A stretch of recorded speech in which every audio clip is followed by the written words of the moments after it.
Podcast. This is the live show. Yes, I'm trying something completely new, completely different. So I want to occasionally bring back some of the guests on our show to just speak with us for a couple of minutes, just to share their perspective and their understanding on a different topic. So we're going to be focused today primarily on how to lose fat on a busy schedule, right? How to lose weight on a busy schedule. And that's something that a lot of people, if they have kids or if they're just working in very demanding careers or job fields, it's really hard to get on top of your diet, get on top of your exercise regimen. And we're going to have someone here who's going to really help us understand and peel back the layers of figuring it out, right? Figuring out how to fit in a healthy lifestyle, a healthy regimen into your busy day. So I want to welcome Brian Parana to the show, who's a health coach. Thank you. He actually recorded an episode with us a couple of days ago. So we have him on for the live show, our very first live show on the channel. Happy to be here. Thank you so much for the honor. Uh, man, I'm happy for you to be here, man. So I want to start with the first question, and Yep. I'm going to put it up on the screen. So for those, people are asking if I'm looking to lose fat, what is the first thing I should do? Assuming that I have a relatively healthy and injury-free body, no kids to look after, and time to commit to my fitness. If I'm Right. trying to lose that body fat, if I'm trying to lose weight, what's the first thing I should do? Excellent. First and foremost, thanks so much for having me, Coach Brian Prana here. And I've been doing this for over 20 some years. So I've talked to thousands of people in all sorts of different situations. Feel like I have a little bit, just a tiny bit of experience to be able to bring some value here. Number one, let's point out busy, busy. It's the first thing that I always run into. I'm busy. I'm busy. It's all relative. It's, hey, I'll one up you. I've got 4 kids and I'm self-employed. And it's not a one up game, right? Everyone's busy in their own relative world, and their body or their mind's ability to process and their skill sets around time management, or even skill sets around food preparation or planning or grocery shopping, right? If you know how to get in and out of the grocery store, a Mhm. grocery shopping, and if you're frugal and you're functional in the kitchen, meal prep isn't a big deal.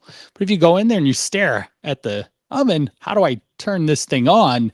Then we have a little bit of effort and work. You will have to put some time into it, just like any other skill set that we have in this world. It takes practice. And the more you practice and the more refined skills that you get and processes, then it becomes easier. I can get in and out, spend $200 real quick in a grocery store these days, but I'll be Mhm. able to feed my kids and family for at least a week, I think. Now, let's talk about some of the basics. Again, everything is simple here. It's not complex. You've heard it 1,000 times. It's the implementation where everyone falls apart. And I found that that's the key where I've done really well, is helping people implementing these things. So top down, calories are most important, right? You and I totally would agree with this. And if you just look at any type of science back journal, peer reviewed, anything like that, calories in, calories out are going to be the first and foremost. You are a living creature. There's a certain caloric demand on your body that you need to meet to maintain, to lose. Now, metabolism is adaptive, and you might not like where yours is at based on all sorts of different factors, your health, your fitness history, all these things. So we have to understand a general concept of where your calories are at first and foremost. You can totally uh, let's say, just run yourself through an online calculator. They have those since the 1930s or so.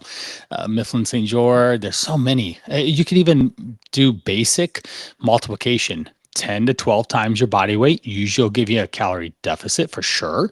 13, 14, 15, depending on your activity. And then if you're super active, then it might be 15, 16 times your body weight to give you a relatively easy way to and closely accurate enough amount of calories that you should be having to fall into those ranges. Now, if you've actually been eating 10 times your body weight and you're actually accurate with it, then you might have some metabolic dysfunction. And that's its own road of reverse dieting, and that process is going to be a lot longer for you than you might like, for sure, because you were thinking, oh, I'll just lose 10, 20, 30 pounds here pretty quick, but actually it's a longer road. And it's, again, if you've done a lot of yo-yo dieting or different things where you've risked metabolic tissue, your muscle, and it's actually come off your body, then yeah, that's going to be a big challenge for you. So there's that. Then the next thing is why. Always the why. Brian, what are you talking about? The why. Why are you doing this? Why is it important? Because you are going to have to make an effort. Again, going back to those level of skill sets that you have, a lot of skill set, it's relatively going to be generally easier to do. I don't know how to do anything but order off DoorDash to get myself food. You got a long way to go. You better start doing some research. Or I remember I cooked grilled chicken, and my goal is how do I'd cook a lot, and sometimes it turned out great, and other times little bit burnt, for lack of a better way to phrase it. I I YouTube 90-second clip of this video. It said set a timer for 5 minutes on one side on medium-ish to higher heat, and then 4 minutes on the other, and you'll have a juicy chicken breast every time. And guess what? I asked Siri to help me when I cook chicken, and voila, I have tasty chicken. So those are some of the basics of starting to figure out how many calories you need in a 500-calorie deficit through. I think you and I both could agree is doing a calorie deficit through exercise before you cut calories is so much better for fat loss, because you'll actually lose fat and you won't risk metabolism to be a big challenge for you. So I would throw that out as well. There's a whole bunch for you. Yeah. So, again, and that first question, as we know, we kind of geared that towards people who are just trying to lose fat in general.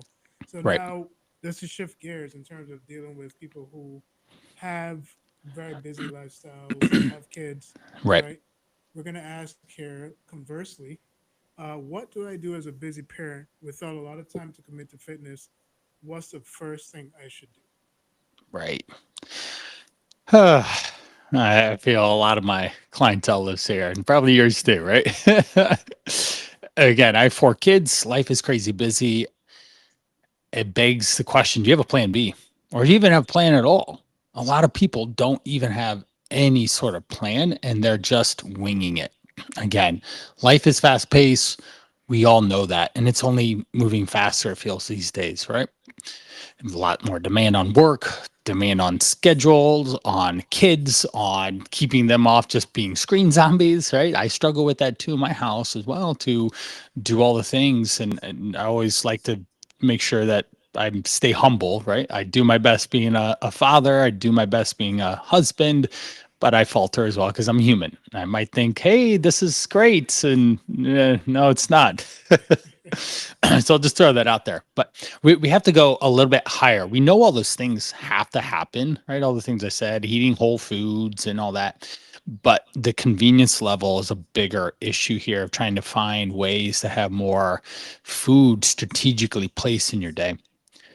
Let's look at a even higher level skill set of time management, right? You have a limited amount of time in your day, and you have to be able to manage that. If you understand time management principles, then things can work a lot better for you. If you don't understand that and you just are willy nilly, and next thing you know, you spend 2 hours doom scrolling, yeah, you just good luck, right? You're not going to be successful in managing the things that need done. And with further responsibility, I'm at 42 now. Life feels very responsible. Mhm. I don't feel like I can just randomly watch a movie if I wanted to, right? There's things, there's needs that need met in my household, and I'm the husband and the father. I'm the key person to put those together, and I might have to sacrifice some of my own uh, to entertainment time or what, even workout time. Sometimes I can't work out because I have to do X, Y, Z, but I really do my best to schedule that. So let's go through some things. Say the exercise and activity, schedule it with someone, whether it's with a friend, a personal trainer, with a coach, with a boot camp, something where you have, say, 3 times a week that you're doing it. Schedule family walks. Get out and walk and move and do it as a family to stay connected and doing creating not only exercise opportunities for everyone, but connection. Mhm. That is so important. People are missing because of screens have filled our lives and people aren't connecting with others. So by going to the park, you can actually go out and connect and talk and converse and create fun, create engagement, create connection, and you will have better memories. Right? Exactly. So then we have to look at some of those other hierarchy things of understanding who is in the house, what their food needs are, or their food restrictions are. I have one kid, he ends up being a little bit difficult. For example, I make mac and cheese one way, and my wife makes mac and cheese another way. Yeah, he doesn't like it when I make it if I don't follow the exact procedure that she does. And so then I have to adjust the way I do it. And so basically, she makes a cheese sauce, and the one time I did, I just spread cheese on and in it, Uh, and he didn't like that. He liked the cheese sauce kind. Well, even the methodology, let's not be too loud here, but hopefully my wife doesn't watch this almost 12 minutes in here, but I will put high protein cottage cheese in, a little bit of cheddar cheese. I'll go with a low fat milk. I will find ways to make that protein sauce a lot, or sorry, that the cheese sauce a lot more mhm. protein dense than maybe my wife does, because I'm trying to sneak protein into the mac and cheese to make it healthier and not do it where it's convincing that it was something else. A random story though, I was dicing chicken really thin, tiny little bits, and I was gonna just mix it into the meat. Mhm. So then you would get a small chunk of chicken here. And then my the same kid said, "What's that chicken for?" Ah, nothing. So I just flat out said nothing. I put the chicken in the blender, blended it up, and poured it into the mac and cheese. And it's so funny. But he said, he took a bite. He said, "It tastes like chicken." Okay. Oh, I put some garlic in too, but apparently there's a little bit too much chicken. I haven't done that since, but it was just a silly story to throw in there. But Um, all right, so let's get back to some of this stuff. mhm. We've got to have better time management around when you're grocery shopping. Mhm. You have to cook in bulk. If you don't cook in bulk, you're going to be ruined. You're Mhm. always going to have to make more time to that. Oftentimes, I make a fair amount of meals in my house. I participate. I cook. I clean. I do laundry. I move kids around from one place to another a lot. I'm the chauffeur, and I have to cook food, so I will grill out a whole thing of chicken. I will today I will probably be making multiple servings of rice or Mhm. beans or potatoes. These basic components of building a balanced meal. We need protein, vegetables, and starch for our meals. And then just having those things available, whether I like this phrase that I say is fresh is better than frozen, is better than canned, is better than none. And having vegetables in fresh, frozen, or canned, there's so much sodium in canned green beans. Well, do you want to have do you want to have green beans at all tonight or none? Right? It could be as simple as that. And all of a sudden, when you release some of these ideas of whether something is healthy or not or whatnot, you can then create healthier meals to put on a plate to allow for you to be able to function and not just spend 45 minutes to an hour every night cooking dinner, because that is timely. That takes effort and energy. Mhm. There's a couple. Well, And a Brian, silly story. no, I really appreciate that, man. I think you gave us a lot of helpful tips. And, just getting back to what we were talking about on Friday, like if it's really important to you, make sure to prioritize it, schedule it, get it done. Right. Yes, So, 100%.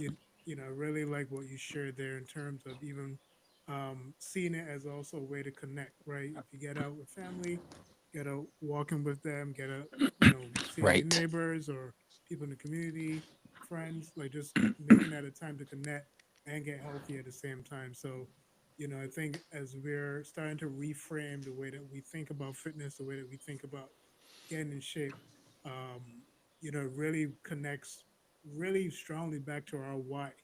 And so I Right. think that's those are tips that really helpful and makes it a lot easier to implement.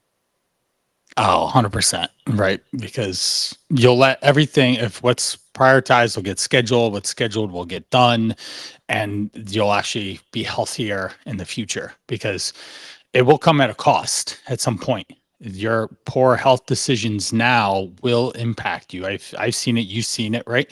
People coming up and say, "Hey, my stomach's too big. I just got diagnosed with bad blood panels." I literally had a guy call me from the hospital after he had a heart attack. He was still in the hospital. He said, "Dude, I had a heart attack," and his friend made him call me. The friend that we worked together for quite some time, and there's obviously a lot of trust. But you have to work with this Mhm. guy, is what my friend told his buddy to stay alive. Yeah. Well, man, I appreciate that. Again, Yeah. thank you for joining us. Again, this Yeah. is our first episode of the live show.